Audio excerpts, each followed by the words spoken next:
भारत देश में जहां इंसाफ तक पहुंचने में कई सालों कई बरसों लग जाते हैं, लेकिन वहीं 44 डेज में इंसाफ हुआ। एक छोटी सी गांव की गली, एक मासूम सी बच्ची और एक ऐसी शाम जिसके बाद सब कुछ बदल गया। एक पल में जो हंसी थी वो खामोशी बन गई, जो खेल था वो एक खोज में बदल गया और जो सपना था वो कब नाइटमेयर बन गया किसी को पता ही नहीं चला।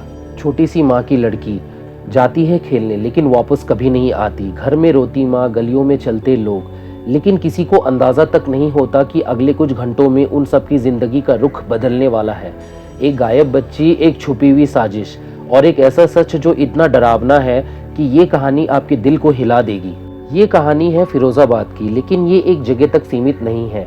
ये कहानी हर उस इंसान के लिए है जिसे लगता है कि उसका घर सबसे ज्यादा सुरक्षित जगह है। तो ये है UP Firozabad child murder case, एक ऐसी सच्चाई जो आपका विश्वास हिला देगा। Welcome to the show. मैं हूं साहिल और आप देख रहे हैं।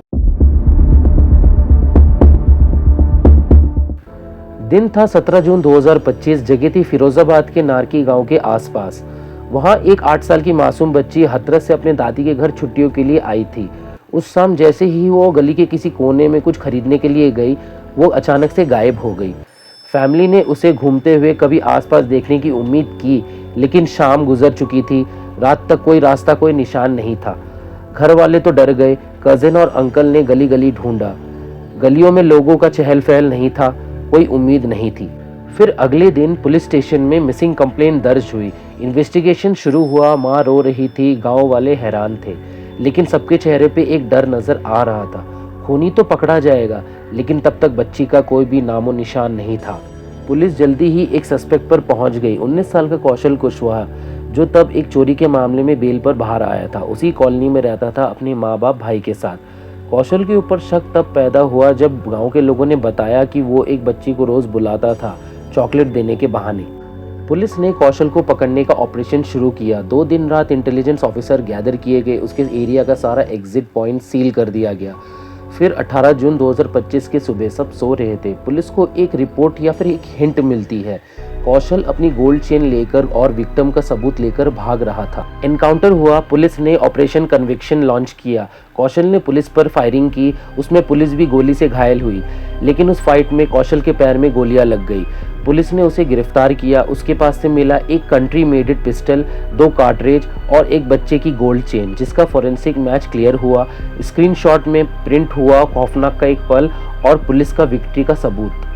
पुलिस ने जब कौशल के साथ सख्ती से पूछताछ की तो कौशल ने बताया उसने उस 8 साल की बच्ची के साथ दुष्कर्म किया है। उसके बाद उसका गला घोंटकर मार डाला। फिर उसके मौत के बाद उसके डेड बॉडी को एक ईंट के पीछे छिपा दिया। सच तो तब सामने आ गया जब उसकी माँ, उसका पिता, उसका भाई सब मिलकर उस लाश को एक छोटी सी बैग में छुपा दिया था। फोरेंसिक रिपोर्ट, आई विटनेस स्टेटमेंट, सब में ये क्लियर हुआ कि कौशल ने ये जुर्म किया है। पुलिस ने फिरोजाबाद को एक यादगार केस बनाया।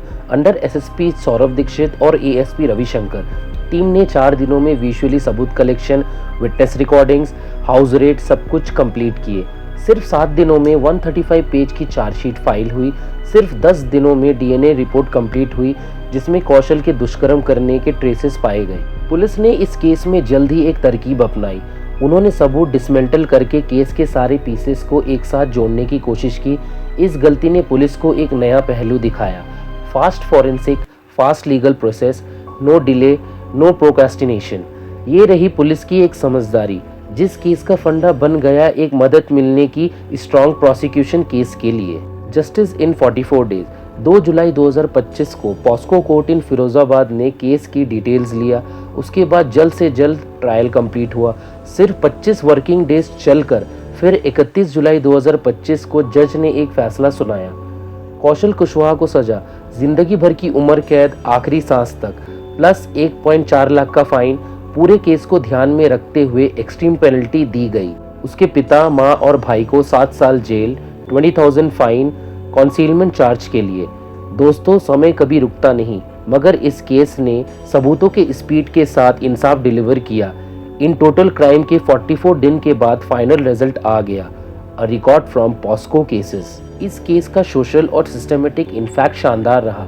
लोग, एक्टिविस्ट्स एंड ऑफिशियल्स ने ये बोला ये होना चाहिए इन्वेस्टिगेटिव मॉडल, इंडिया का नया सिस्टम का मॉडल।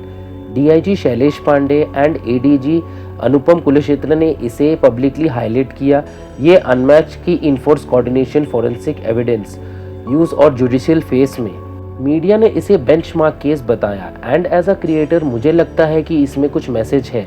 अगर सोसाइटी, पुलिस और कोर्ट साथ आए, जस्टिस पॉसिबल है और फास्ट भी। ये केस भी दिखाता है कि preventive awareness, strong community watch and forensic readiness की इम्पोर्टेंस कितनी ज़्यादा है। एक वीरान में आधी खुशी थी जस्टिस मिलने की और आधा आंसू था उस माँ का जिसके सपने बच्चे के लौटने पे अटक चुकी थी। उस दादी का खाली घर, उस अंकल का रो रो के बुरा हाल होना। ये जो जस्टिस है, इंसाफ है, ये एक महीना भी नहीं रहा। लेकिन हकीकत ये है कि जस्टिस के बाद भी भरोसा टूट चुका होता है। फिर भी हमारी जिम्मेदारी है मासूमियत की रक्षा में।